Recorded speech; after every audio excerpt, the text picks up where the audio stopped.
Through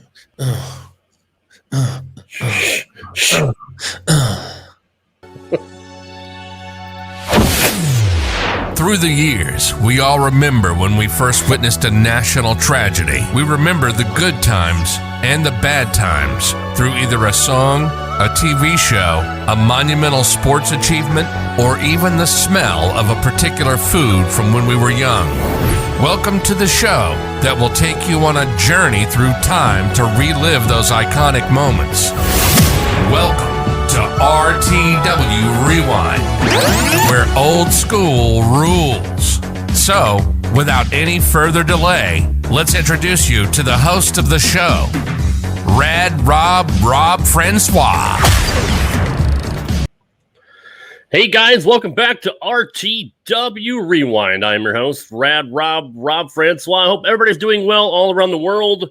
We are live here on the Tube of Views on YouTube, on the Hameen Media Group channel. This episode is going to be about the evolution of the internet. This was in the idea of my partner that's right over here, this beautiful, handsome-looking man, which with the amazing Spider-Man shirt. The colors even match my logo. I mean, that's how in tune this gentleman and I are. I'm not sure what his background's about, but I'm sure he's going to explain it here in a minute. I'm old, so, he's probably going to be teaching me a lot of things on this show. But he is the one and only Matthew Schaffergage. What's going on, buddy? How you doing? What's up, guys? I'm your host on the scene where the air is clean, and I'm lighting up green. Your boy, MSG. Yeah, I got my own fucking intro wherever I go. Thank you to theroad.com/roadcasterpro. You can pick one up as well, which sponsors Hameen Media Group at road.com/roadcasterpro or any music electronic outlet. Dude, it's the picture of the internet. Globe, things connected.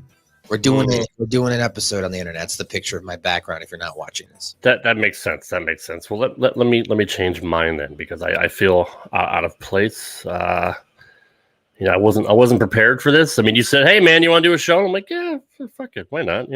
I'm down. There we go. Here's a modem. How about that? Sure. That looks great. I mean, normally, guys, if you don't know who I am, I normally host a show called Suck My Balls. It's a South Park review. Suck my balls. Suck my balls. Anyway. Yeah, never heard of it. Oh, okay. No.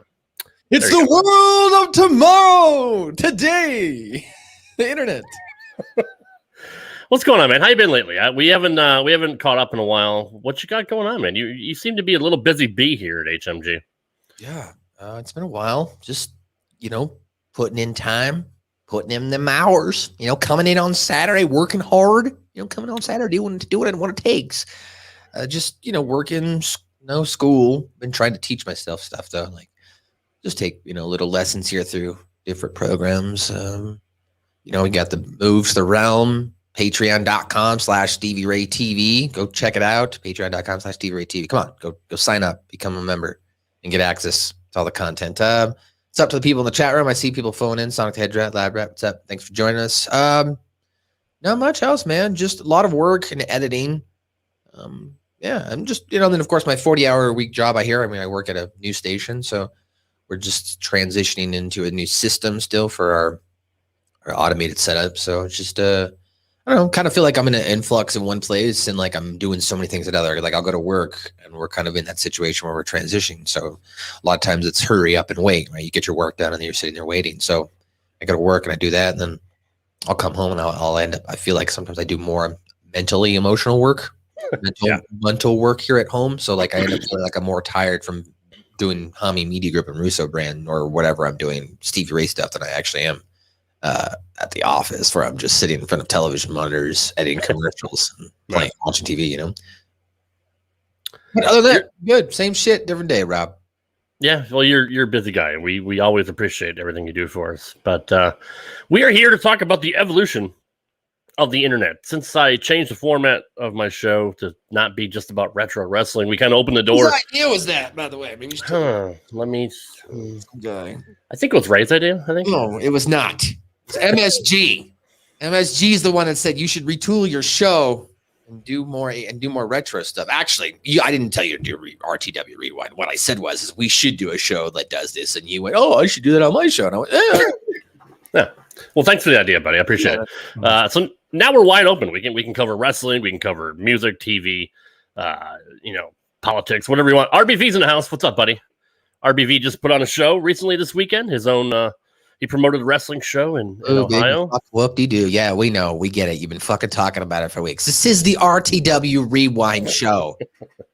Rick Vickery can get put over on his own show. Just trying to put my buddy over. That's all. Yeah, whatever. Well, my camera flickers every now and then. I think I'm being haunted by a ghost.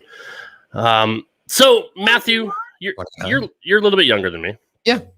How old were you when the internet kind of came into its infancy? What, around 90? 95, 96, somewhere around there.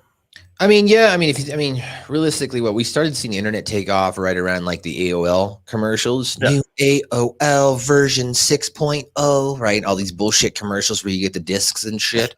Yeah. So I think that was probably around 95, 96. So I would have been 7 or 8. Yeah. So, I've gotten to see definitely the evolution of going from the discs to where we are now. You and you had Ray on last week. I know you guys go a little bit further. Because while the internet wasn't as accessible as it is widely used now, it was still used on an intranet basis where everybody's connected at work or you're connected with other corporations and backend type stuff, right? Yeah, no, correct. My dad got I think it was a compact Presario. It's like the first home PC that we used. We had Apple II GS and Commodore 64 and shit like that. But the first actual PC that we could use that connected to the internet was a compact. And I remember having AOL and this lovely modem kind of thing here where it says, the future is here. Connect to the internet in minutes. Yeah, about 10, 15 minutes. But, hey. And then, I remember, all right, let me tell my first introduction to the internet, which has to actually do with my wife. You're the host of the show. Yeah, right. Yeah. Tell us. So I used to hang out in the AOL chat rooms. And there was anything you could find on there, sports, movies, like any topic you want to find. There was just chat rooms and chat rooms and chat rooms and chat rooms on AOL. I happened to be in Atlanta Braves chat room. Oh boy! Because I was a big Braves fan. Because I was a bandwagoner in the early '90s. Yeah, and I was a WCW fan, and they always had Braves on TBS. But I noticed this girl that was in there, and she was pretty witty. She was pretty smart. She was pretty funny. Here we go. This is how we're going to get it. So I slid into her. What the fuck did I call them back then? Her instant message, her IMs. IMs. Yeah, I slid into her IMs. And like, so you're a Braves fan, eh? And she's like, yeah, I'm in a fucking Braves chat room. What do you think? I know. A real smooth, pickup line. Well, this turns out well for you, but go on. Well, obviously, yeah, we know the ending. But no, we chatted for a while, and we every day or two, or we'd talk, we'd reconnect, and just start chatting for hours. Back then it was a whole wide world. Like, we didn't have text messages, we didn't have cell phones and shit like that. You either call somebody on the phone or you went over their house. So this was just a new way to talk to people from all over the world, and eventually we ended up dating. Started in June of '98. And then we got engaged in December of '98. You have a kid. We get it. We don't need your whole life story again, Rob. We didn't get married for about 7 years. But yeah, no, I met my wife before it was a real thing, before Match.com and all that bullshit. Yeah. I just met her in an AOL chat room. We're one of the original internet success stories. So why don't you have a website called robsforum.com and where you can meet the love of your life? You just gave me a great idea. Really missed out on that, didn't you? Yeah, I could do it now, but yeah, wouldn't do any good. Just call it Rob Chan instead of 4chan. Right? Yeah. Cam Wolfer says 95, 96. I was born around that time. See, that's what I wanted to get into, because there's going to be there's a whole generation that has no idea what we're talking about with modems and dial-up and 56K. They don't even know what DSL is. Oh god. Or rotary phones, and we don't have to go into the phone thing, but it's pretty amazing that my niece is 13. And she has no idea what AOL is, no idea what dial-up and all that shit. She's just used to connecting on her phone or her iPad. You know what net zero is? If you can tell me what that is, I'll give you $20. Yeah. What was the other one? Navigators. What the Netscape Navigator was? Netscape. Was one of the original search engines. Alta Vista. What else did they have? Netscape turned into what Safari is now, essentially. Yeah, I think so. Yeah, I think so. So that was the earliest shit. But they were using. I did a little bit of research on this. The internet actually dates back to like the 50s. Yep. When the military was using it. Yeah, I mean, initially, right, the military, it was, created for military communication and whatnot, being able to speak back and forth to each other around the globe, get commands and whatnot, as well as, call for help and shit like that too. So, yeah, absolutely. The Department of Defense created it in the 60s with these giant, massive, like, computers, like a whole room full of giant computers. I remember, you ever see the movie War Games? Yep. Remember that giant computer they had? I forgot what the name of it was, but it was like their supercomputer or whatever. Yeah, like their simulated like war. It's something like if you've watched anything really in the last 10 years where they're making fun of old computers, I'm sure you've seen it where it's somebody sticks something in and then it gets printed out or whatnot. Oh, let's send a message. Like that's really what it dated back to, numbers and just zeros and ones, sending information back and forth like that. Yeah, the Whopper, Mike Roach. Thank you, Mike. Yeah, it was called the Whopper. Jesus Christ. Yeah, and he thought Al Gore created the internet. No, I didn't find that on Wikipedia. Did you hear anything about Al Gore or why? That guy is. I actually voted for him, so I'm not gonna. I think Al Gore was behind the infrastructure, a lot of the internet, so people give him credit. Like, oh, he created the internet. No, boy, you sucked my balls. That's what happened. I mean, that was like one of the original memes. Was before memes were a thing, was Al Gore created the internet. He also invented global warming. CompuServe. RBV mentioned CompuServe. Yes, I do remember CompuServe. That was actually really what it is so it says that in the 1980s and 90s, he promoted legislation that he funded expansion of the ARPA net, which allowed greater public access and helped develop the internet. So kind of points out what you were saying there. The internet started off military government and legislation was passed by multiple people, not just Al Gore, but he's probably one of the more notable figures that pushed for it to be opened up to more of the public sector. Which, I mean, thankfully he did, because we wouldn't be talking here now. I mean, eventually it would have happened. You think so? If it wouldn't have been Al Gore, it's politics. Somebody else would have pushed to it to try. You know what I mean? That's fair. That's fair. RBV did mention CompuServe. The whole fucking show.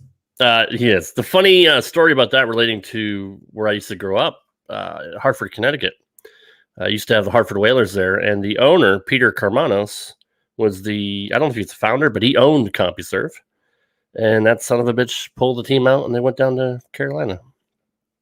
So fuck CompuServe is what really I want to say. Yeah. Yeah, I'm still bitter about that. Apparently. Still bitter. So did your parents have a home computer when you were younger? So I think we got my first home computer when I was 11. So that would have been in 99, maybe. I think it's when because I was in the 6th grade. And it was at this point, my dad was making good money and he brought home a Mac, one of the Macs with the colored background monitor. People, for those who don't know, they're like, what? When Apple, what got really Apple big in the home sector was Apple did really good marketing, and they released these different color variation monitors. So you can get like blue or green or pink or yellow or all these different variations of the color. We had a green one, so my dad brought home the green one, and I remember playing the PC game MDK at the time. For hours. And for those who don't know what that is, it's similar to like a Doom shooter style, or what's the other one? The other shooter game that came out by ID, the company. Doom? No, I already said Doom. I'm sorry. Yeah. The other one, MDK. There's the one that came before Doom. I'm sure somebody in the chat knows if anybody. Yeah. That being said, that's kind of how I got into the Mac, was just based on a computer game. And then I would say the internet started to take off about a year later, 2000. I feel like as soon as the whole Y2K bullshit ended and everyone kind of settled down, that's when the internet really started to take off. People were using it. DSL seemed to started to make its way into the forefront. I mean, Wolfenstein, there you go. Thank you, everybody in the chat. Wolfenstein, yeah. So it started to really make its way into homes and public sectors. I mean, in 2004, I was living in Montana, not to skip ahead, and they had DSL in Montana. So by this point, internet was starting to get into rural areas and in the bigger areas, if you will, in the late 90s. So we had that in Ventura County, and that's kind of how I got into the computer. And then, at the early onset of the internet was not kid friendly. There wasn't really much stuff you would do on the internet other than read news, sports taglines, and politics and stuff like that. Or you go into a chat room, which was kind of where I started with the internet, was just using it to talk to other kids at school or when you're at home. That was probably the biggest way, was to instant message your friends. Hey, you want to go out, hang out, right? Because if you didn't have a pager, which is what I had, you didn't have a beeper. Hit me on my beeper. Hit me on my beeper. Anyway, if you want it, I got it. You need it. Okay. We in the VIP and we sipping on. I can do this all day. So I got a beeper. And so but some kids didn't have that. So your parents couldn't communicate with you, or you couldn't communicate with other people. So instant message, that was the biggest thing, was just coordinating. Let's go hang out and have fun. And then you eventually used it to talk to other girls, maybe in your class and whatnot. So it was how I started with the internet. Yeah, like I said, my dad had bought us one, I think around 96 or 97, and the Attitude Era was just coming in at that point. There was a lot of wrestling stuff out there. I used to go on a lot of wrestling websites. ScoopCentral.com was one of my big ones. I actually wrote a couple articles for them. I got to know the owner, Al Isaacs, who I caught up with Al last year after, probably 15 years since I've talked to him. And, Mike Roche got the beeper reference, the song reference. Yes, he did get the beeper reference. So yeah, it's amazing. I got to catch up with a guy that I met, originally in the infancy of the internet on a wrestling site, and got to talk to him 15 years later. But yeah, I mean, that was, I don't want to say it was kind of the start of ruining, news for wrestling and people breaking story. Because if you weren't subscribed to the dirt sheets, to the Wrestling Observer and the Torch and all that, you didn't know what was going on. But when the internet came out, people would break news, and it was all over. It's all over the chat rooms, all over the threads. So that's kind of what really took kayfabe. I mean, kayfabe was dead, right? I mean, Vince McMahon kind of said in the 80s it's sports entertainment, but I think the internet kind of ruined wrestling. I mean, that's a good point. Like, I did not get into wrestling online news until like 2002, I'd say. I think probably about that point. Because you're talking like 99, 2000, I'm still 11, 12. So we're still at the height of coming at the end of Stone Cold and The Rock, right? So I'm still heavily into it. I'm not going online looking for dirt sheet information. I'm just enjoying the fucking show as a kid. Mm-hmm. But right around the time I was 13 or 14, I started, shout out to my boy, Chris Gentry. So this is a great thing about the internet. You talk about meeting people online and creating friends and fostering. I met a kid named Chris Gentry when I was in high school. I still talk to him, know him to this day. He's part of the Hami Media discussion group. Nice. And I met him online just as we were kids, through wrestling chat rooms and forums. And I mean, what struck me about meeting Chris when I first met him was Chris was skating at the time, and Chris was only born with one leg. So he was skating with one leg on a skateboard, doing all these cool tricks and shit like that. So that's how I met Chris, through this internet chat room. And we ended up starting one of those TK websites. I don't know if you remember back in the day, a free hosting from an international website or whatnot. Yep. And I used to do a Ustream, vlogs, like what we're doing right now. I used to do this when I was in high school on Ustream, do Monday Night Raw pre-shows and whatnot. But to get to your thing about the dirt sheets and the wrestling, I used to go to a website called BackstageWrestling.com, and then eventually BackstageWrestling.com turned into WrestleZone. So I was a WrestleZone user for years because of that. Yeah. But yeah, I mean, the internet definitely helped shape internet and wrestling news for sure. I would say back then, though, I mean, the news wasn't as prevalent. You'd get news, and that would be like, oh, did you hear about that? Or you wouldn't tell people where you got it, and then you go tell your friends, and then you seem like a genius, right? Right. You have the information, you seem like the smart guy.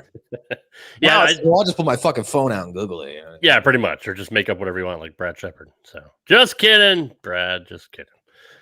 So I remember a big spoiler. I don't know why this sticks out in my mind, but I forgot who broke the news. Somebody had broke the news that X-Pac was returning to WWF from WCW and was joining DX. So I remember that spoiler being leaked out. And then it happened. I was like, oh, shit. So when that happened, I'm like, oh, I got to read these sites, every day to find out what's going on. And you had other ones like SE Scoops was one. And, like you said, WrestleZone, around 99, 2000, 2001, they just started appearing everywhere. It just became a normal thing. And now, Christ, who knows how many are there, right? I mean, like you said, you could just pick up your phone and look at, Fightful or, PW Torch or, ProWrestling.net or WrestleZone or, that's a good point. I think that not only internet helped shape the wrestling dirt sheet side, but I mean, what really probably got me more into using the internet as well, besides using it for school and shit like that, or learning how to make websites, was to listen to online radio. Like, I mean, that was how we did it. We, if I was a big fan of Between the Ropes, live audio wrestling, Voices of Wrestling, or Voice of Wrestling with Chris Cash and Nick Paglino. So I was into that. And back then you would have to go online, you'd find the audio file, you'd download the audio file, and I would probably move it to my little MP3 player or Zune or whatever I had back then before iPhones. And that way you could take it with you on the go. So that was kind of what I used the internet for at the onset, was internet wrestling news, but more or less just to get the wrestling radio. When I was a kid, I was really big into ESPN radio as well.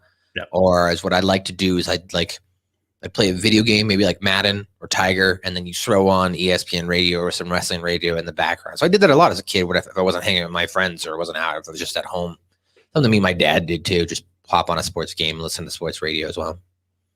So internet, that's what, because then you could get access to all the different internet stations. Yeah. Pro Wrestling Report was on in ESPN in Milwaukee. So I would do that. Yeah, it was awesome getting access to the internet like that. Yeah, I love in Ohio, I don't know, some wrestling-based Wrestling Supers. I don't know what it was. It was garbage. Anyway. Yeah, I mean, nothing good comes out of Ohio anyway. Right. So, I remember PWR Report on ESPN in Milwaukee. I used to, when podcast first was a thing and iTunes had their podcast listed, I would download it every week and listen to them back before the Blog Talk Radio days, before they switched it over. It was a great show. I didn't really care for the Blog Talk stuff, but we know how big they are today. I mean, those guys work tremendously hard. I mean, shout out to Damien and David Hero. The most watched professional wrestling news show since 1998. Yeah, absolutely. That's how I started. I wrote Impact Wrestling columns for them in 2002, 2003. Yeah, that's right. That's right. I forgot about that. Yeah, so you've known them for quite a while. So switching gears for a second. Sure. You know me, I jump all over the place. Do you remember somebody sending you a picture on dial-up and waiting fucking 15 minutes for that shit to come through? The pictures weren't necessarily a big deal. Even now, as an adult, I don't take a lot of pictures. I don't know. Maybe as I will as I continue to get older, I'll take. Or you were searching for pictures on a website, maybe? Yeah, no, I didn't do a lot of that. What got me was downloading movies. That's what took, or a simple 5-minute video clip or something like that, or whatever it was, or a fucking music song could take 30 minutes to download. Something that'll now be instant, right? Yeah. So that's what I remember taking the longest, was downloading or waiting for content to load, for sure. Yeah, I do remember that. I remember my wife, when she was my girlfriend, sending me, let's say a risque picture. And it starts up at the top of the screen. It's got one line going across, and it's just processing the data. You're the comic book guy from the Simpsons episode, right? Yeah. So is that a nipple? What is that? Is that an eye? What? That shit took fucking forever. But I remember BearShare and Kazaa. I remember downloading videos on that. I would leave my computer on overnight, download just some of the bigger fucking files. And if the transfer failed because somebody picked up the fucking phone or whatever, because the phone was obviously connected, everything was connected to your phone line.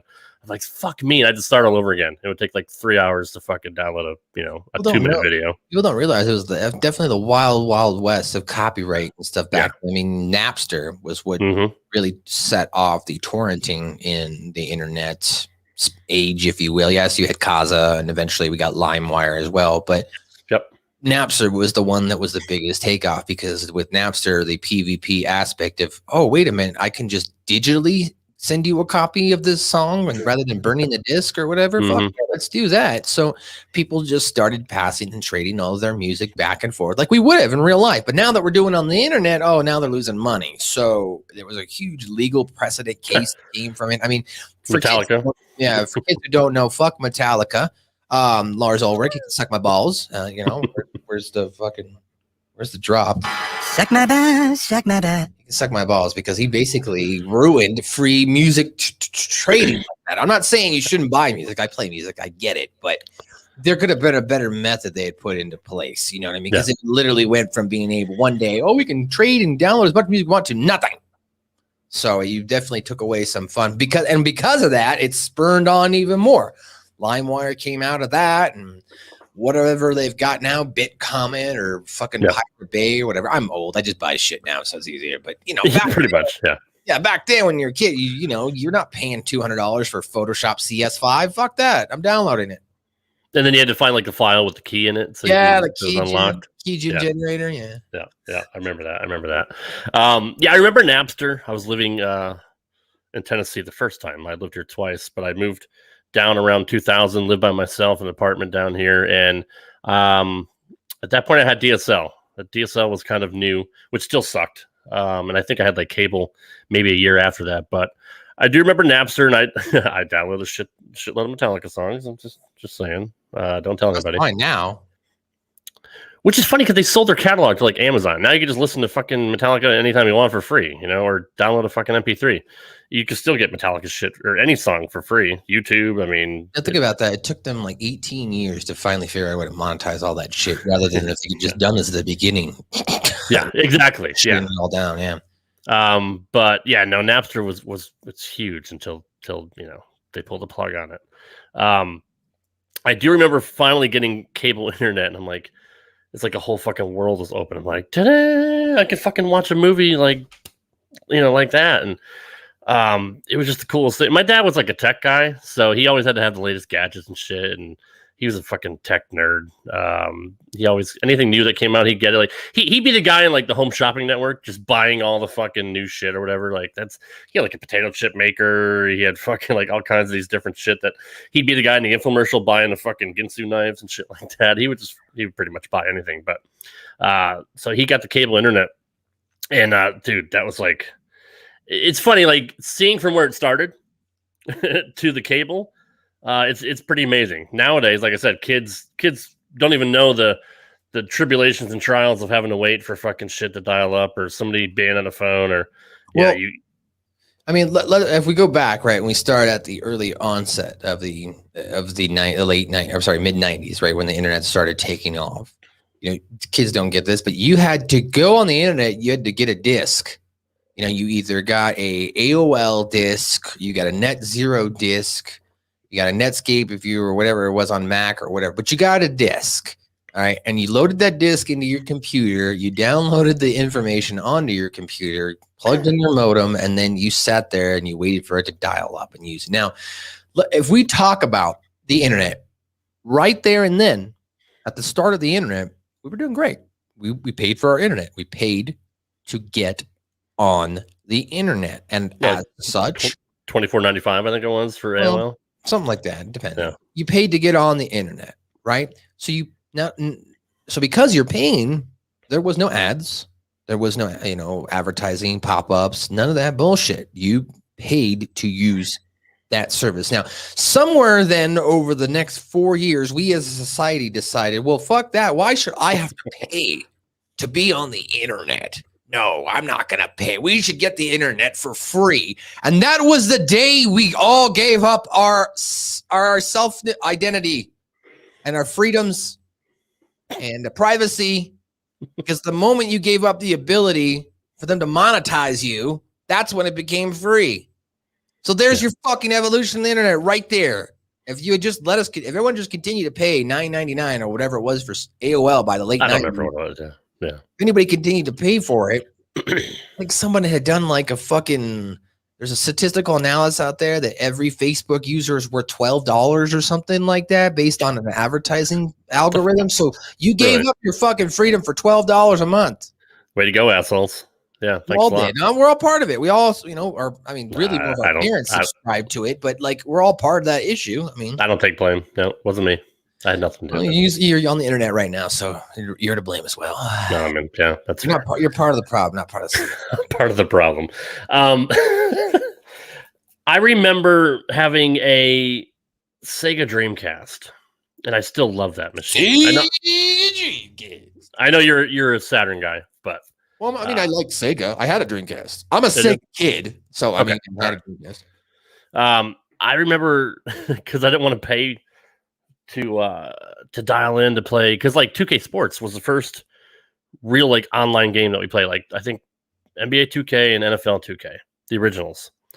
You were able to play online through the Dreamcast, but you had to hook up through your phone line typically. Mm-hmm. So I didn't have to pay for it because I don't remember how much it was. It was fairly expensive. I bought prepaid phone cards. So I found a way to cheat the system. It was cheaper to do it that way. Mm-hmm. So I'd get on my telephone, call the number, enter the PIN code that was in the back of the card, hang up, and at the same time, keep the phone off the line. And then I was able to hook up through my Dreamcast and run it off of prepaid phone cards. So that was a way that was a little hack that I thought of. So that was pretty funny. I kind of did the same thing almost a little bit later. It was with the Xbox. So it was maybe about a year or two later. When I was living in Montana, they had just gotten DSL up there. And so my dad was using it for work, but still back then, for people who don't know, DSL was still part of the phone line. So if you got on the fucking phone, the internet would still go out even if you had DSL. Yeah. So what I did was, and I thought I was a fucking genius back then. Now I'm like, whatever.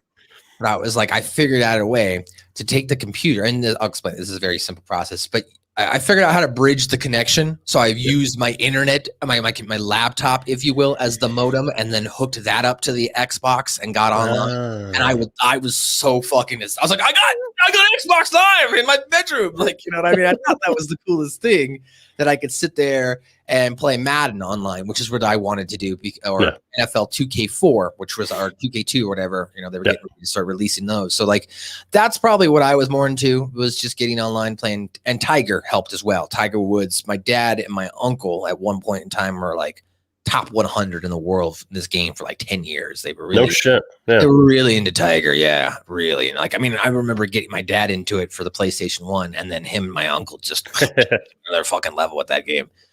So yeah, that helped you. Having video games and getting your dad into a video game definitely helped keep the internet, because I mean, what else was he going to use it for, really? You know, I mean, he wasn't going online and playing video games or doing shit like that. So it was kind of like, well, hey, if you get Tiger, you could play online against your brother.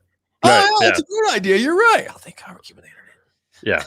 Yeah. Now my dad was, in his probably 50s by then, so he wasn't part of the video game thing. But when eBay came out, he was all over that shit. He used to buy so much shit on eBay. He'd have just rooms and rooms of shit. So long, I forget about that. Yeah, but he was a collector too. He actually collected a lot of Coca-Cola products. And he had shit from the 60s, 70s, 80s. When he found out, well, I can make money selling this shit too, not just buying it, he sold a fuck ton of shit too. Like old car magazines he'd sell for 50, 60, 70 bucks a piece. He lived on eBay. Like, he was totally hooked. But yeah, that was another thing that came out of the internet, that you're able to buy and sell shit you got in your fucking garage and make money on it. I was going to say, I had a friend, now you bring it up, I had a friend named Chase. His parents were storage flippers. So they went to storages, bought shit out of storage, and then flipped it online. And as a kid, I never understood. I just thought they'd sold stuff, because they always had cool things at their fucking house. You know what I mean? If anybody's ever met or been around people who are storage hunters, they'll go out, they'll buy shit, and before they sell it, this shit sits at their house. So like, or in a safe somewhere. So like, you end up seeing a lot of these cool things, and then they would sell them online. Now that I think about that, so that would have probably been the best route back then, eBay. So yeah, that's interesting that you just triggered that memory. But yeah, I had a friend's parents who did storage flipping, and then of course, now we've got Storage Wars and all these weird shows. But yeah, they were doing that back in the late 90s, early 2000s. Circling back to Xbox Live. I don't know why that just triggered my memory too, but circling back to Xbox Live, I mean, Xbox revolutionized, the way we play games. I was a big Halo guy, so when the original Xbox came out and Halo was included with it, which was fucking genius too, because it was such a good game. I was hooked on that shit, and being able to play Halo and Halo 2, and like we waited at midnight for fucking Halo 2 to come out when it was released. Like it was that big of a thing back then. But yeah, my friends and I would just spend hours and hours and hours just playing Halo on Xbox Live. Xbox Live is still the shit. I still think, in my opinion, they still have the best network. But obviously that branched off, and when Sony started doing that, and Xbox always charged, but wasn't Sony free at one point? Sony up until really like PlayStation 4, they were free. They were basically free. PlayStation 4 is when they introduced the PlayStation Now Plus and shit like that, to where you get all the extra free content if you join. But yeah, up until then, that was the big selling point of the PlayStation Network, was that it was free online play versus the Xbox, which wanted to charge you. They've done that since the beginning. So kudos to Xbox. They haven't swayed away from their model. They've always charged for Xbox Live. What got me online, I think, right at the beginning, was because I had an Xbox, and Tony Hawk 3 didn't come out right away for the Xbox. Like, I don't know, it was supposed to be a launch title, and it never came out with it. But what they ended up giving us was Tony Hawk 2X, which was a remastered version of Tony Hawk 1 and 2. And that had online play. So that got me online, because it was like, oh, go get Tony Hawk 2. We can play online with our friends and play video game, which is what we're doing now with Tony Hawk, which is funny. Same 2 fucking games, by the way, 1 and 2. So yeah, that was the same. That was what kind of, and that's what kind of got me to play last year and get me back online again. Interestingly enough, Tony Hawk, bringing me online, Tony. So yeah, that's what kind of got me into playing, and then sports kind of just sustained that, playing Madden and NCAA or Tiger Woods and whatnot. Were you ever a Call of Duty guy? No, never been. See, I've never been into the shooting games, period. Like when everybody was into Halo, I was still playing fucking Command and Conquer on PC, or I was still playing Warcraft 3. So like I didn't really get into the shooting games. I will say the only real shooting game I ever really liked was when we used to do LAN parties. For those who don't know what that is, we used to have these cafes. This is kind of right around the late 90s too, early 2000s. Not everybody had high-speed internet computers or good computers with good graphic cards that could process these games. So you'd go to a internet, your parents would drop you off at internet cafe, give you like $30, and you get like 6 to 8 hours of playtime at the cafe. Unreal Tournament, which is what every fucking game is made off of now, all their engines. That was really the only game that I liked shooting-wise. And it was probably because of the aspect of being in a location with all your friends in the LAN and everybody's shooting and playing, and you can hear all the effects. And so that I liked that. But then I went home and I didn't have like a nice surround sound TV or some giant TV to play these first shooter games on. So I wasn't really into the shooting games. The only game after that I really liked, which was, I think me and Joe talked about this on the South Park podcast this week, was Medal of Honor, EA's Medal of Honor, because that was one of the first online shooter games that came out. So I played that. But really after that, the next time I played a shooter game was Halo 3. I played the beta for that when Crackdown 2 came out, or Crackdown. I was in college and my roommate bought Crackdown. I was like, why'd you buy this game? He's like, well, I bought it because you get the free, if we buy it, we get to be beta players for Halo 3. Right. So we played that, and he got really into it. I would wait for him to go to bed and then pull the Crackdown game out and just start playing Crackdown. I guess I'm never really big into the shooter games, even though Halo was so fucking big. I mean, it's big now. I mean, it's got a cult following, but at the height of that, those first 3 games, man, off the charts, crazy. Yeah, absolutely. I was a Halo guy. I played the original Call of Duty, which was based on like World War II, and you stormed the beaches of Normandy and all that. But I never got into the craze like that. I never got into PUBG and shit like that. Obviously, I've never played fucking what's the one, Fortnite and shit like that. Like I can't get into stuff. I'm still a sports guy at heart. Tell you what happens. I had to play it. Yeah, true. But I'm still a sports guy.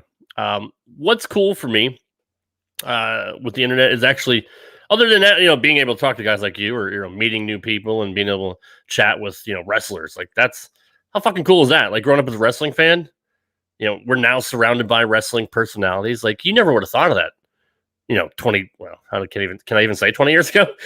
25, 30 years ago, You're talking about like the access to them online and whatnot. Yeah, it's amazing. Like it was unheard of. You'd have to go to a it's wrestling a event, It's good and a bad thing though, right? Yeah. I mean, because depending on who you are as a wrestler, you shouldn't be online talking if you're gonna ruin Marty Jannetty.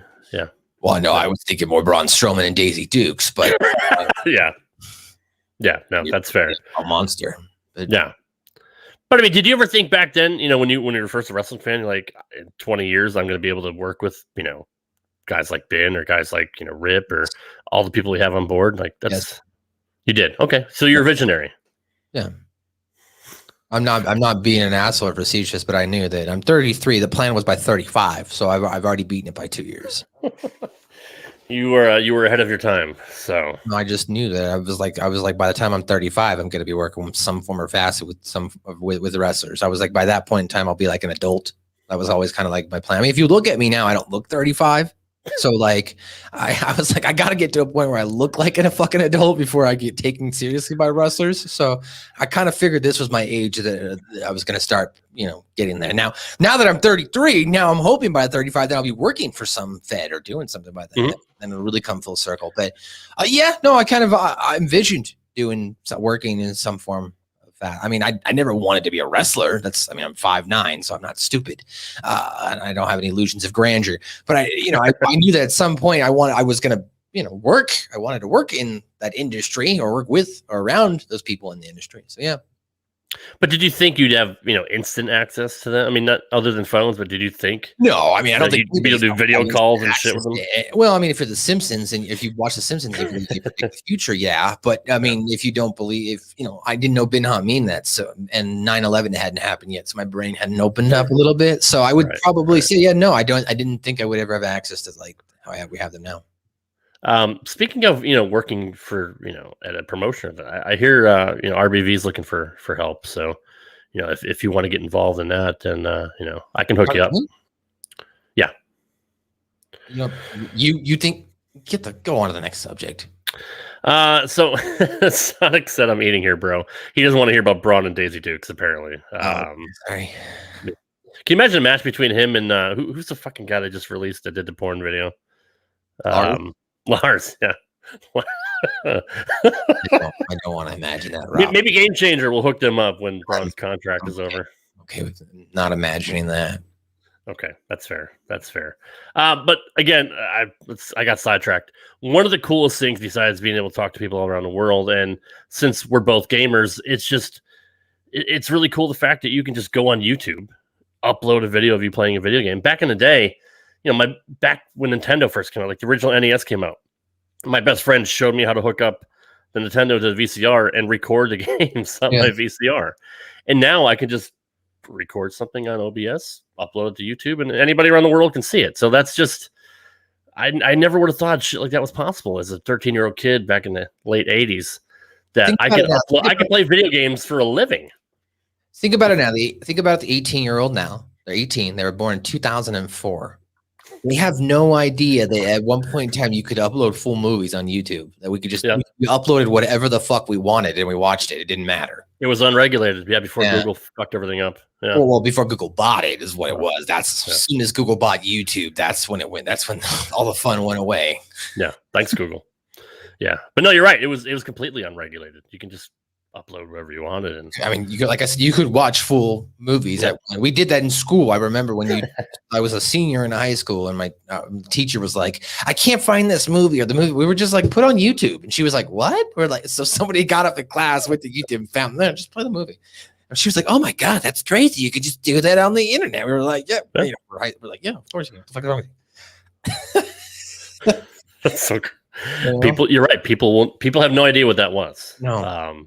Right. Without ads too. Jam pulls up another thing. You could listen to any album on YouTube with no ads. I mean, there was no ads back then. I mean, the ad apocalypse, I think, the ads really started taking over when Google bought YouTube and wanted to monetize it. Yeah, before then, it was the Wild West. You made money. I don't even know if you could. I mean, you might have had sponsors or your own brand, but there wasn't really an advertising revenue model back then. No, there wasn't. Sonic says he used to write for EFED 2000, 2001. They were I did that match. too. I did that. Too. I did too. Yep. Yeah, I think all of us did. For a wrestling, like I did something called for Royal Showdown, and then I did for something called like Evolution Wrestling. I think that was ours, Evolution Wrestling. EFEDs are still around. They're pretty big on Twitter. I see them all the time. Sadly enough, the most this is as a content creator and producer now. This is sad that this is my most viewed video. My most viewed video on YouTube has 600,000 views. You can go look it up. They've never wrestled, so it's the only video. It's going to pull right up. It's one of the top videos from SmackDown versus Raw 2007. What we started doing with the EFED is we started introducing the capture card method. So rather than just write it out, we would fucking generate it on the video.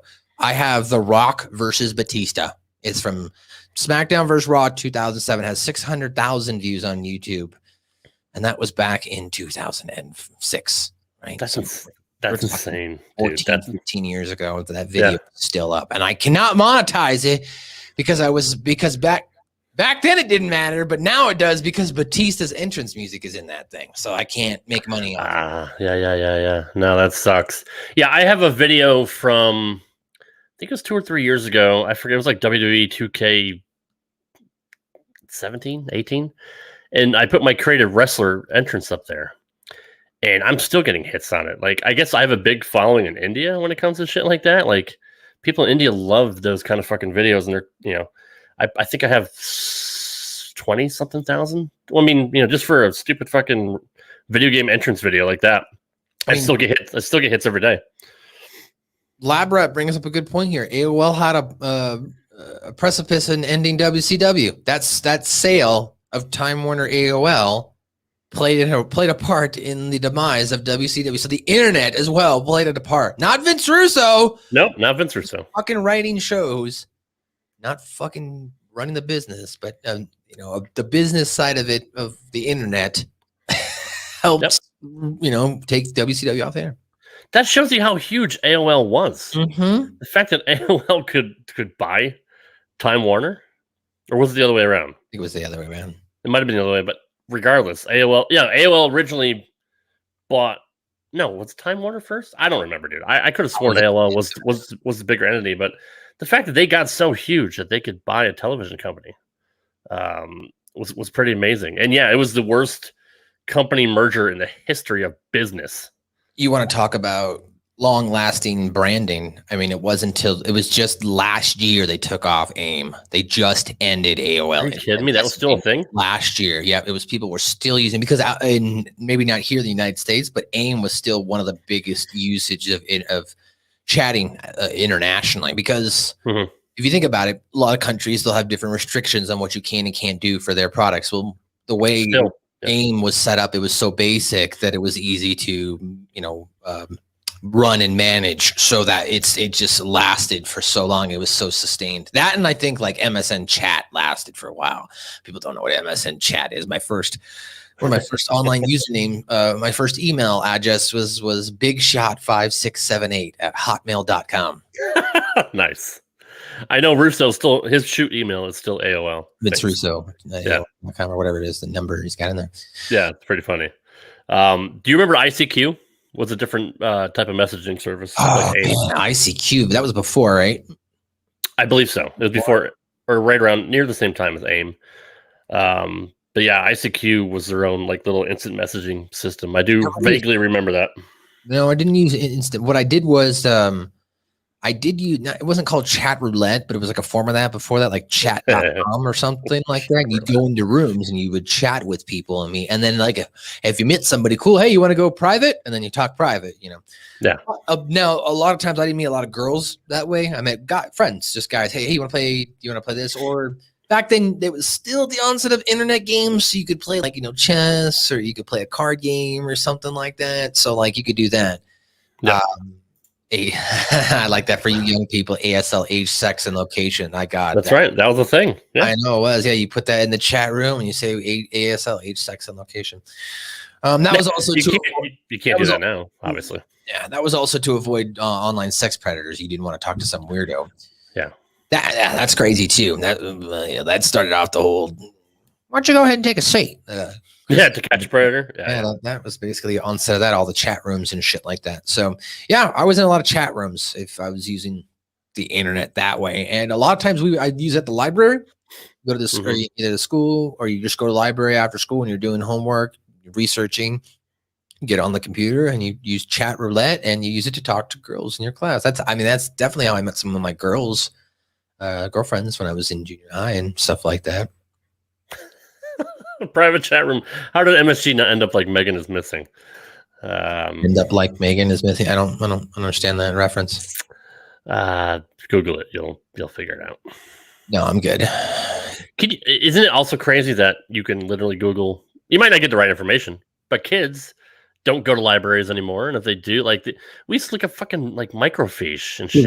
We used to just sit and argue who was right and who was wrong. Sure, yeah, sure, absolutely. No, absolutely. You're wrong. All right, well, fuck you. We're going to the library tomorrow. We'll get the encyclopedia. We'll look it up. Yep. And now you just pick up your phone and like, oh yeah. And I don't know what it's like to be a teacher now. Like, I can't imagine. Pick up your phone. It's fucking, hey Siri, and your phone responds, sure. Or your fucking watch will tell you. Yeah, it's crazy. It's fucking insane. But yeah, I can imagine, as a kid now, they could just get information at their fingertips. I wish we had that back then. And I remember, because you'd be talking about information and notes, talking about internet, you just triggered a memory.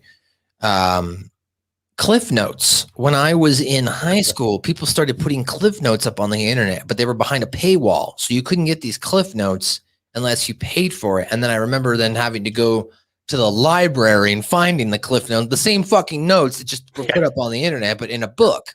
Yeah. I remember that Cliff Notes. I kept, how do I get out of this book report? There's got to be somebody who fucking wrote this book report. How am I the only one that's read this book? You know what I mean? So there's got to be somebody who, and now you can literally find anything on college. And I can speak to this because I graduated college. For those who don't listen to Hami Media Group, this is maybe your first time I'm on Rad Rob's. I went back to school in 2018. So I graduated officially in the middle of COVID, technically. In doing so, going back through the college experience, I can tell you now that school is 20 times easier than it was back then, okay? Because most of the professors are getting all of their information on the internet anyway. I had 2 classes that used some sort of website, flashcard website, to get all of the fucking questions on there. And I didn't know until about, halfway through the semester, I couldn't find, I'm normally pretty good at researching things and finding out information. I couldn't find an answer, whatever it was. So I just typed in the question into Google and the fucking whole test came up. Oh, wow. I got to tell you, whatever, I've already graduated. I did not read one thing out of that psychology book in college. Okay. I bought the book, didn't read anything. She got every fucking question on every fucking test off this one fucking website. Google, answer, done. In fact, I got such a high grade in the class, I tested out of the final. Well, this is your fucking final. Anyway. But yes, the internet definitely made cheating and doing homework a hell of a lot easier. I mean, I went through 3 semesters with math and then found out about Mathway afterwards. I was like, there's a way to cheat math too? Damn it. I mean, at least I know how to do business math now, and I feel really good being able to understand prime mortgage rates and all that stuff. I mean, I'm like, why didn't they teach that in high school? Now I understand how credit works. And no, they should have. Business math should be taught in high school because you should know how to fucking understand interest rates and figure out how your credit score and how to apply for loans and shit. Economics sucks in high school compared to business math. I can't even tell you if I've ever used algebra in my life outside of school. Yeah, business math. Anyway, but yes, you could cheat. You can cheat now. You could not cheat back then. No. Well, I mean, you could if you're, cheating off somebody next to you or, reading their test or somebody slipping you an answer on a piece of paper. But yeah, the internet actually made that a lot easier. As we wrap it up here, we'd be remiss if we didn't talk about the advent of social media and the impact that it's had on society, especially nowadays. Nowadays, you're guilty until proven innocent in the public court of opinion. Anybody can type something out and ruin somebody's reputation instantly. Social media in the beginning was fun. Like when Facebook first came out, I got to reconnect with my family that I haven't seen in years. You know what I mean? Like that was like, to me, the coolest thing. Or kids I grew up with in high school that I hadn't talked to forever. I'd go for hours just searching people that I used to talk to. So I mean, in the early days, it was great. Now it's so politicized and so money driven. Well, I think social media really got popular with MySpace, I think is what really. True. I forgot about MySpace. Yes. Thank you. So that would have been like 03, 04. MySpace was definitely the hot thing. Now, cool thing about MySpace, dude. People don't understand MySpace was a precursor to Facebook. You set up your page, you could have friends. But the cool thing about MySpace was so customizable. Yeah. It taught you how to fucking write code. I mean, that's a lot of times how I learned. That's before I started taking the computer classes in my junior and senior year. It was MySpace, going into the code and figure out how to remove the fucking hyper URL links and shit like that when you fucking make a display page or a graphic on your page. So, you go find somebody who wrote it, and then you'd copy the code and pull things out. So that way you could put it on your page. Yep. So we did that, and you'd have your top friends list, my top 4, my top 8, my top 16. I love that shit. And then you'd argue with your friends if you see them in real life, and then of course you'd still see these people in real life because you're adding them on MySpace, and they're like, "How come I'm not in your top? Not one of your top friends? Why is Jimmy number 3 and I'm fucking number 5? Yeah, man. What the fuck? Well, that's my cousin. No, sorry, he goes ahead of you, right? You have like all these arguments. Why am I not your number 1 friend, bro? Yeah. So that was. MySpace was definitely the precursor. When I went to college for the first time in 06, Facebook was still a college application, meaning you had to go to school or you had to have graduated to use Facebook, and they used your school email as a way to verify to get in. I wish I had bought some stock then because I would be rich, but I didn't know what stocks was because I didn't get business math. So unfortunately, it took off. And I say unfortunately because here we are now where social media has gotten to a point where rather than coming online, and when it started, we all start talking to each other. We started learning everything. And what was the very first thing that was said to you when you started on the internet? Don't believe everything you read on the internet. And it started from there. Now everybody believes anything you put on the internet, even if you have, and then they don't, even if you have a source, even if you pull the source from the Department of Justice, they still say, yeah, but I don't like the news site that reported it, so it's got to be false. Okay, fuck you. So that's where we're at now. Information is so attainable because of the internet, and social media made a huge impression on that. Facebook, I mean, after Facebook opened up from college to public, it took off, man, and MySpace died. Which is unfortunate, man. MySpace was really cool. You could put music on your page. Tom never sold to us. There's that meme out there. Tom never sold our data. Tom never advertised to us. Tom just gave us a place to hang out. And do you know what happened after Tom sold MySpace, people? Tom travels the world now. You can follow him on Instagram. He takes pictures. He's fucking living the dream. He got his 500 mil and he got the fuck out. He didn't keep trying to fuck with people. He got his money and he fucking has having the time of his life, probably having sex with a hot wife, eating whatever the fuck he wants and wherever he wants. You think Zuckerberg would learn that lesson? You cannot mess with my style. The cool thing about when Twitter came out was the fact that I could tweet The Rock and he might see my post. So funny. I just got into Twitter. It took me to like 3-4 years ago to finally. That's a long time. Yeah, I refused to go to Twitter for so long. It was Hami Media Group that got me onto Twitter. Really, just going on there and following them because I wasn't friends with Ben Hami and Stevie Richards like I am now, or work with them. Right. So it was like, how do I get their contact and information? I'll follow them on Twitter so I can keep up to date, and that's basically what got me on Twitter. I was on Twitter pretty early. I mean, just being able to chat with stars, whether it was wrestlers or movie stars or any kind of athlete before they had millions and millions of followers, and they would actually read your messages. But the two coolest things that ever happened to me on Twitter were I had a funny joke that I tweeted at The Rock. He retweeted it, and Hulk Hogan blocked me. So that's my two claims to fame. See, and that's probably why I didn't get on Twitter. I don't give a shit if these people reply to me or fucking block me. I'm not starstruck in that regard. I get more starstruck. I probably lost all that when I started playing music and you started playing with people you like and shit like that. Right. I don't get starstruck. It's just, I'm like, oh, that's cool. Cool. You're what are you doing that now? Are you on TV? Are you a regular guy? It's a regular guy, right? Yeah. Okay. Well, then I don't. Okay, cool. Right. No, not me. Like back in the day, dude, I was all up in that. I loved dude, I mark out more for production people talking to me.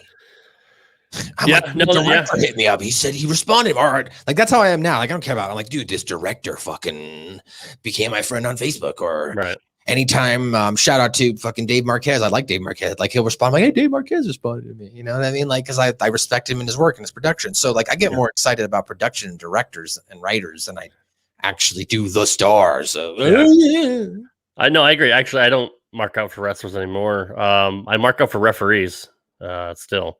And I mark out. Actually, I do mark out for one production guy. Are you a Nick Patrick guy? I got to buy the shirt. I got to buy the shirt. That's a good one. When obviously Jimmy Corder is a friend of mine. He's been on the show several times. Like I like announcers. I'll mark out if I got to talk to. Let me try that again. I almost had a stroke. If I could talk to JR, I'd be cool. Like I'd be happy with that. You know, just that might be the one person now. I think I wouldn't mark out, but I would be excited. Oh, sweet. I get to talk. I'd be nervous. Jim I Ross. I would be nervous. I don't get too nervous anymore when I talk to people, but I think he'd be one of them. Or maybe a guy like Ric Flair, you know, or Shawn Michaels, maybe somebody like that, you know, somebody on a higher level. Or I openly will tell you I was so nervous the first time I talked to Stevie Ray, but it's fucking Stevie Ray. So that's why. He's pretty intimidating. Like, I'm afraid of him. But once you talk to him, he's such a nice guy. I marked out for Neil Pruitt, and I don't know if you know who that is, but he was the voice of the NWO and a producer for WCW. So when I got him on the podcast, like voiceover guy, New World Order for life. That's fucking cool. I'd mark out for that too. Neil Pruitt, and he even did a little intro in the beginning, like this podcast has not been sanctioned by the New World Order. I'm like, oh fuck me, that was like the coolest thing ever, dude. Yeah. So I geek out for stuff like that. Yeah, that would be cool. I think the only other mark out now, he does, like, you've probably heard it. It's that voiceover guy that does like every fucking video package in the world. Not that guy. That guy passed away. Okay, all right. This guy does more of the commercial ones for the TV show. Okay, it's the Nick at Night guy. Tonight, Nick at Night guy. That guy. He does everything, but that's what I can bring to trigger your memory. I think he's probably like a corporate voiceover kind of guy, because like I remember I'm watching old episodes of X-Play on Tech TV, and it's his voice doing all these commercials for the promos and stuff like that. And for those who don't know what a promo is, you're promoting shows, not commercials. A promo is to promote other content on your network, so we call it a promo. So he would do all the promos for that. And that's what same thing for Nick at Night, right? Tonight on Nick at Night, or blah, blah, blah. So yeah, that guy, I think if I met that guy, I'd be like, oh, train me to be you. How do I get to your job? You know? You got the chops for it. I mean, you do have I love your announcer voice when you go into, you have different, we'll pull back the curtain about a little bit. I was planning on launching a political show, which I haven't launched yet. And it's still coming eventually. But I hit you up to do some promos for me, and you did them in about 5 or 6 different voices. You even had like a redneck one, which was pretty hilarious, and I still might want to use that at some point. But you're multifaceted when it comes to stuff like that. The fact that you can just change your voice and your inflection and your timing and all that. Well, if anybody knows anybody and you're listening to the show right now, I'd be more than happy. I have a demo created and everything. I'd be more than happy to email it to you, and you can book me to be a voiceover artist. I told you on Fiverr, bro. That's where it's happening. So put yourself out there. I know. I don't have a lot of time. True. It's very true. Speaking of time, we are running out because I know you're up against the gun. You got to get other stuff done. But I do appreciate you coming on here, man. Plenty more we can get into on this, but we're also possibly maybe thinking about doing either a video game episode of Rewind or possibly doing a video game podcast that's coming around. That's in the works. So hopefully we can get that going at some point. Yeah, I've been talking Adam Rivera, very excited. He's been part of the Hami Media group discussion for years, back to the WrestleZone days. So he's, owns his own video game store and he's a video game connoisseur, and he knows I'm into retro games just like you are too. So just thought we'd do it. That'd be great. Thank you. I did kill it on the ATM flagship, but you can thank Rick for getting shot. That really helped. Yes. Yeah. But it worked out well either way. Yeah. Internet. Here we are. We're on the internet talking. That's where we're at. You want the conclusion and the evolution of this conversation. You're watching and listening. You're looking at it and listening. Right. Yep. We've gone from, waiting, as Rob mentioned, for pictures to load up on your screen to having full-fledged conversations and movies and Oscars and TV shows and everything being broadcast. I mean, that's where we're heading now. I'll be interested to see in 10 years where the internet's at, if cable itself has fully migrated onto the internet, right? Yeah. So it's fascinating because I remember working at Comcast when all these Netflix and big sites started up, and I was telling my superior, like, you guys need to get fucking on this. I'm like, this is it. This is where cable's going. It's going to go over there. No. Well, 10 years later, they got a fucking X1 flex box. So obviously we knew what the fuck we were talking about because we were using it. So yeah, crazy. I mean, movies are being fucking debuted over the internet. Last year in COVID, how many movies came out that we watched online? Brand new. Crazy. It's crazy. HBO Max, bro. Like that's... I've got all fucking 24 seasons of South Park, which segues into my outro, guys. I am the host of Suck My Balls, a South Park review. Suck my balls, suck my balls. Each and every week, we review South Park in linear fashion, which means we review it from beginning to present. Right now, the first 75 episodes. It's fucking crazy. The first 75 episodes of Suck My Balls, or 73 episodes of South Park, as we did the movie, and the first 2 shorts are up there right now for you to review and download on all of your podcast outlets, including Media Group, their Podbean affiliate, Rad Rob right here, which is where we're on today, and of course on Rat Salad Review. So if you're interested in South Park, big fan, or you just, you want to listen to a bunch of stoners talk about bullshit, check us out. Also check out my sponsor, thebakedboysclub.com. You can use my code SuckMyBallsPod. You'll save 15% off. Apparently, people have been using this code, Rob. We didn't even know, because they're sending us more free shit. So we were like, they're like, can we send you some more free stuff? I was like, I'm talking to Joe and Ian. I'm like, apparently we're doing well because they wouldn't send more free stuff, right? If it wasn't working. Yeah. Whatever. So yeah, check them out. Please continue to use that code. I appreciate it. If you like to get baked and you want to look cool, go to bigboysclub.com. I also host Light the Fuse with AEW and Chris Silvio. And if you're listening on Hami Media Group, you already know that. And Stevie Ray TV, obviously, as you mentioned. Patreon.com/Stevie Ray TV. I'm the editor and producer, and motion graphics artist, and manage all that stuff. So right now, there's an episode up with Jimmy Tibbs, and when we get done here, I will be uploading the Sonny Ono from last night. And actually, if you're watching this live right now, go. I don't even know, he might not be live or not, but he's usually live on twitch.tv/Stevie Ray TV, or you can subscribe on YouTube to Stevie Ray TV. Go to patreon.com/Stevie Ray TV. No, he's not live tonight. It looks like he announced he might not be live tonight. So Sonny Ono coming, new episodes up there, tons of new content. Adrian Yanna's interview last week, Stanley Floyd the week before. I mean, it's Stevie Ray. The guy can get whoever he wants. He pretty much just picks up the phone and asks. So patreon.com/Stevie Ray TV. Sign up. If I could get like 100 people to sign up, I could work from home. So go fucking sign up, please. Thank you. Anything else you want to plug? You want to plug Stevie? New Force Order podcast. I do produce that. It's a Star Wars podcast. It's also on the Realm Network as well.